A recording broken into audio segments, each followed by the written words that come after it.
नमस्कार। BSc part third के physical chemistry के चैप्टर केमिकल काइनेटिक्स में आज हम शून्य कोटि की अभिक्रिया या जीरो ऑर्डर रिएक्शन की स्टडी करेंगे। शून्य कोटि की अभिक्रिया या जीरो ऑर्डर रिएक्शन हम किसे कहते हैं? वह अभिक्रिया जिसका वेग किसी भी क्रियाकारक की सांद्रता पर निर्भर नहीं करता है, शून्य कोटि की अभिक्रिया कहलाती है। अर्थात हम ये कह सकते हैं कि जीरो ऑर्डर रिएक्शन में जो रेट है वह रिएक्टेंट की कंसंट्रेशन पर डिपेंड नहीं करती है। या हम दूसरी तरह से भी कह सकते हैं कि वे रासायनिक अभिक्रियाएं जिनका अभिक्रिया वेग क्रियाकारक की प्रारंभिक सांद्रता की शून्य घात के समानुपाती होता है, शून्य कोटि की अभिक्रिया कहलाती हैं। अब एक अभिक्रिया हम देखें। इस अभिक्रिया में A जो है वो उत्पाद में परिवर्तित होता है, तो उसके लिए रेट जो होगी, रेट प्रोपोर्शनल टू A की पावर 0 होगी, या हम ये कह सकते हैं rate equal to K A की पावर 0 होगी। यहाँ A की पावर 0 शून्य कोटि की अभिक्रिया को व्यक्त करता है।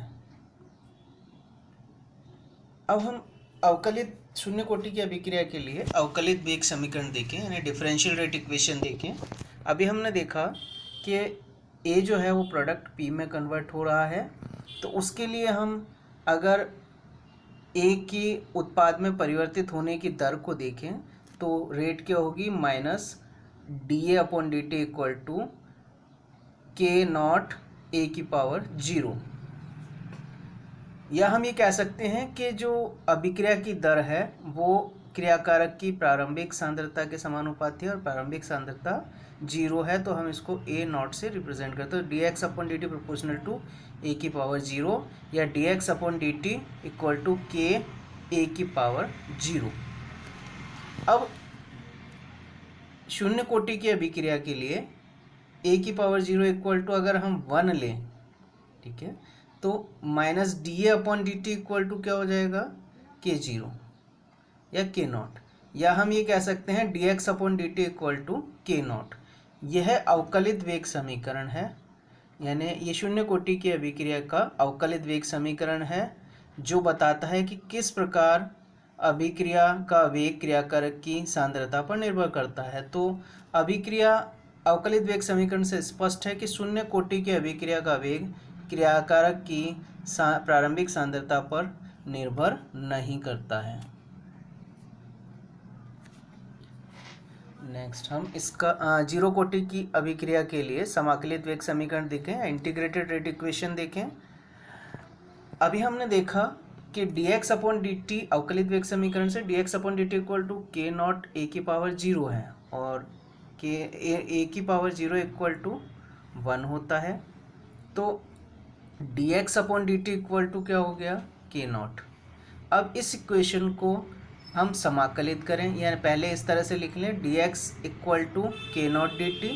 इस इक्वेशन को हम समाकलित करें यानी इंटीग्रेशन करें। इंटीग्रेशन करने पर dx का इंटीग्रेशन और dt का इंटीग्रेशन करेंगे, क्योंकि K0 जो है हमारा कांस्टेंट है, तो हम dx का इंटीग्रेशन x, ठीक है, K0 एज इट इज़ रहेगा, dt का इंटीग्रेशन t, और हम प्लस 0 करके 0 का इंटीग्रेशन करते हैं तो वो आएगा कांस्टेंट c।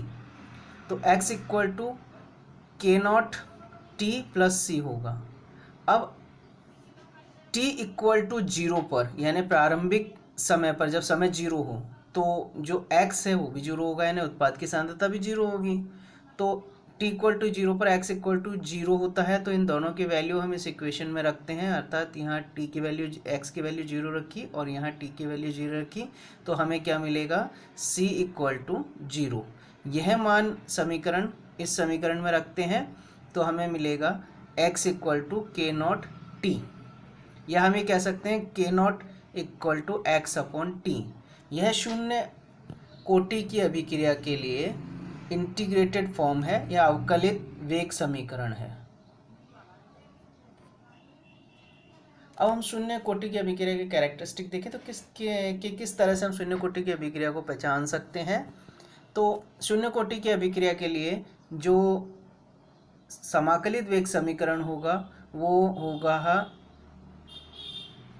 k0 = x/t, और अगर हम अवकलित वेग समीकरण देखें तो अवकलित वेग समीकरण होगा dx/dt = k0।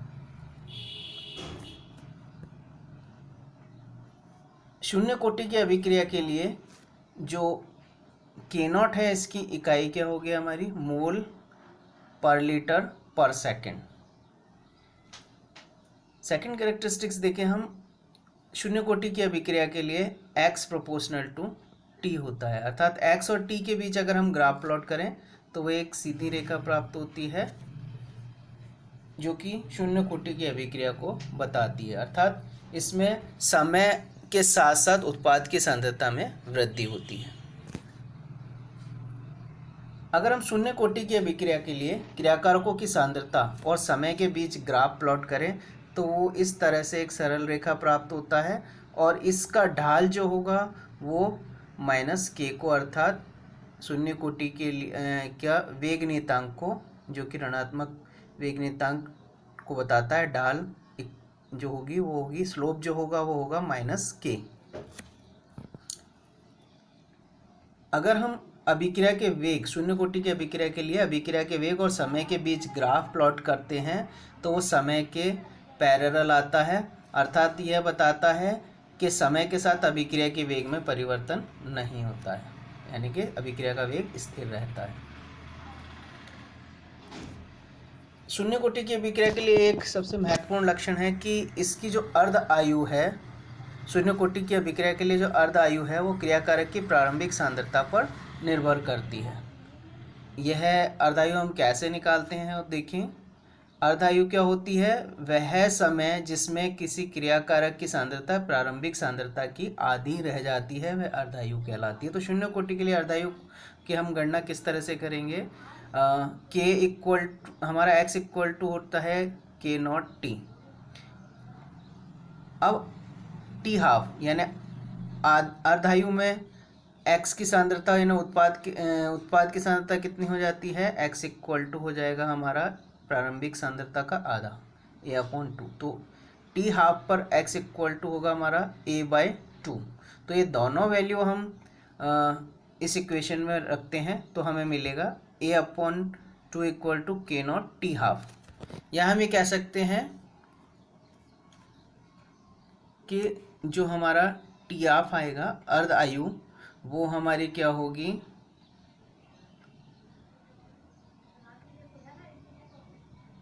प्रारंभिक सांद्रता के समानुपाती, अर्थात t हाफ ∝ a। तो हम ये कह सकते हैं कि शून्य कोटि की अभिक्रिया की अर्धायु उसके क्रियाकारक की प्रारंभिक सांद्रता के समानुपाती होती है। अब हम शून्य कोटि की अभिक्रिया की कुछ शून्य कोटि की अभिक्रियाएं देखें, जैसे N2O जो है उसका विघटन N2 और O2 में होता है हॉट प्लैटिनम वायर के प्रेजेंस में, तो यह एक शून्य कोटि की अभिक्रिया है।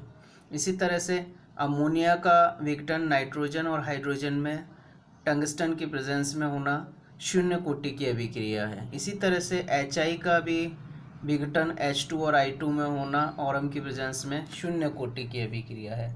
इसी तरह से H2 और Cl2 आपस में अभिक्रिया करके, सूर्य के प्रकाश में अभिक्रिया करके HCl बनाते हैं, यह भी शून्य कोटि की अभिक्रिया है। अगर हम दो या अधिक क्रियाकारकों की परस्पर क्रिया हो रही है और एक क्रियाकारक के प्रति अभिक्रिया की कोटि भी शून्य हो सकती है, जैसे हम देखें CH3COCH3 जो है वो I2 से अभिक्रिया करके CH3COCH2I और HI बनाता है। इसमें अगर हम अभिक्रिया की कोटि देखें तो अभिक्रिया की कोटि एसीटोन के रेस्पेक्ट में वेग जो होगा, इस अभिक्रिया का वेग होगा K × कंसंट्रेशन ऑफ एसीटोन।